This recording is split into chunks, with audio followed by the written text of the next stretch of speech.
গোপালগঞ্জে এত বড় ঘটনা ঘটবে সে তথ্য গোয়েন্দাদের কাছে ছিল না বলে মন্তব্য করেছেন স্বরাষ্ট্র উপদেষ্টা অবসরপ্রাপ্ত লেফটেন্যান্ট জেনারেল জাহাঙ্গীর আলম চৌধুরী।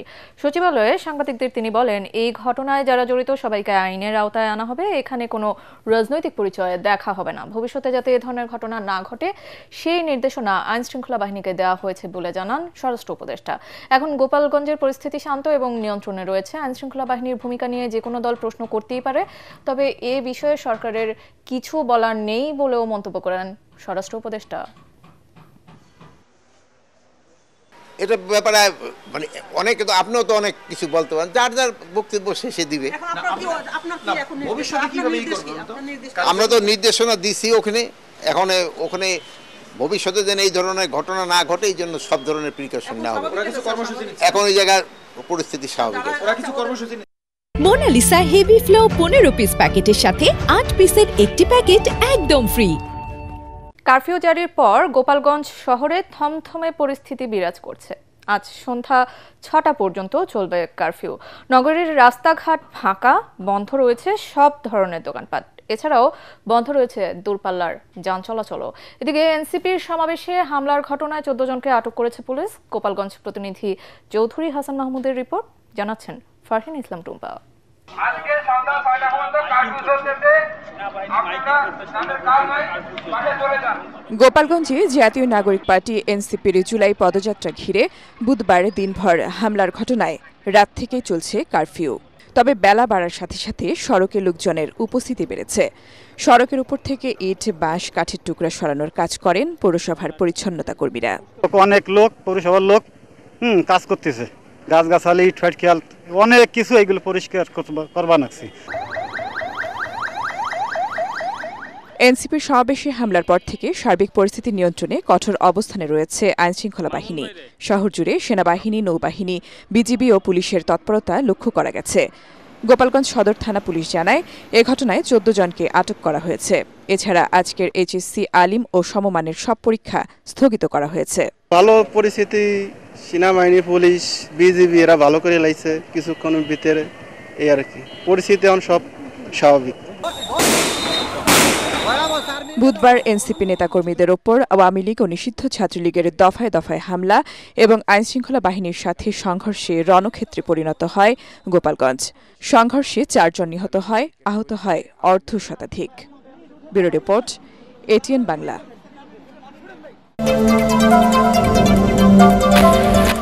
এখনো নিষ্ঠুরভাবে মানুষ হত্যা করা হচ্ছে। আইন শৃঙ্খলা নিয়ন্ত্রণে সরকার ব্যর্থ বলে অভিযোগ করেছেন জামাতে ইসলামের সেক্রেটারি জেনারেল মিয়া গোলাম পরোয়ার। রাজধানীতে দলের জাতীয় সমাবেশ উপলক্ষে আয়োজিত সংবাদ সম্মেলনে তিনি এই অভিযোগ করেন। গোপালগঞ্জের সাম্প্রতিক ঘটনায় আইন শৃঙ্খলা রক্ষাকারী বাহিনীর ভূমিকা নিয়ে প্রশ্ন তোলেন গোলাম পরোয়ার। বলেন, ফ্যাসিবাদ বিরোধী আন্দোলনে রাজপথে যারা অংশ নিয়েছেন তাদের উপর কোনো ধরনের হামলা হলে জামাতে ইসলামী রাজপথে থেকে তার জবাব দেবে। সংবাদ সম্মেলনে জাতীয় নির্বাচনের আগে রাষ্ট্র সংস্কার, গণহত্যার বিচার ও নির্বাচনের জন্য লেভেল প্লেইং ফিল্ড তৈরির তাগিদ দেন তিনি। দেশের আইন শৃঙ্খলা পরিস্থিতিতে বিরাজমান এখন যে অবস্থা আমরা দেখতে পাচ্ছি, জানমাল, রাজনৈতিক দল মত নির্বিশেষে সকলেই এটা অনুভব করছেন যে আমাদের আইন শৃঙ্খলা পরিস্থিতি রক্ষায় যারা নিয়োজিত বাহিনী, বিভিন্ন এজেন্সি, তারা যথার্থ ভূমিকা পালনে ব্যর্থ হয়ে যাচ্ছেন। নিষ্ঠুরভাবে মানুষ হত্যা করা হচ্ছে, ভিন্ন মতকে সহ্য করা হচ্ছে না। এই নানান পরিস্থিতির উত্তরণে এই জাতীয় সমাবেশ থেকে আমাদের জাতীয় নেতৃবৃন্দ সরকারের প্রতি, দেশবাসীর প্রতি প্রয়োজনীয় বক্তব্য উপস্থাপন করবেন। গোপালগঞ্জে এনসিপির সমাবেশে হামলায় জড়িতদের দ্রুত গ্রেফতার করা না হলে আবারও মার্চ ফর গোপালগঞ্জ কর্মসূচির ঘোষণা দিয়েছেন দলটির আহ্বায়ক নাহিদ ইসলাম। ফরিদপুরে জাতীয় নাগরিক পার্টির জুলাই পদযাত্রার সমাবেশে দেয়া বক্তৃতায় তিনি এই হুঁশিয়ারি দেন। এর আগে দুপুরে খুলনা থেকে ফরিদপুরে পৌঁছান এনসিপি নেতৃবৃন্দ। জেলার সার্কিট হাউসের সামনে থেকে পদযাত্রা শুরু করে সমাবেশ স্থলে পৌঁছান তারা। এনসিপি নেতৃবৃন্দের নিরাপত্তায় শহরের গুরুত্বপূর্ণ পয়েন্টগুলোতে অতিরিক্ত পুলিশ মোতায়েন রয়েছে। এদিকে রাজবাড়ী মুক্তিযোদ্ধা চত্বরে এনসিপির পদযাত্রার সমাবেশ উপলক্ষে সব প্রস্তুতি নেওয়া হয়েছে। ফরিদপুরের সমাবেশ শেষে রাজবাড়ীতে সমাবেশ করবেন এনসিপির কেন্দ্রীয় নেতারা।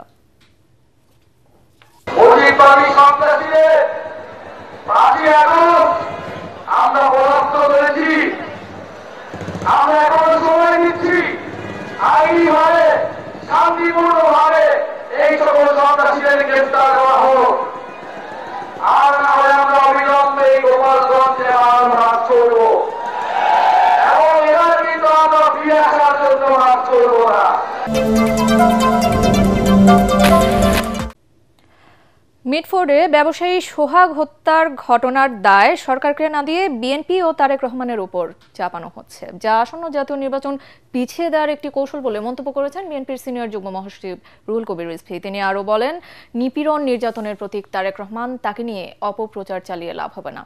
একটি ইসলামী দল এখনও সামাজিক যোগাযোগ মাধ্যমে তারেক রহমানকে নিয়ে কুৎসা রটিয়ে যাচ্ছে বলে অভিযোগ করেন তিনি। এ সময় রিজভী দাবি করেন, বিএনপি সবসময় মব কালচারের বিরুদ্ধে ছিল এবং অপকর্মকারীদের বিরুদ্ধে সাংগঠনিক ব্যবস্থা নিয়েছে বিএনপি।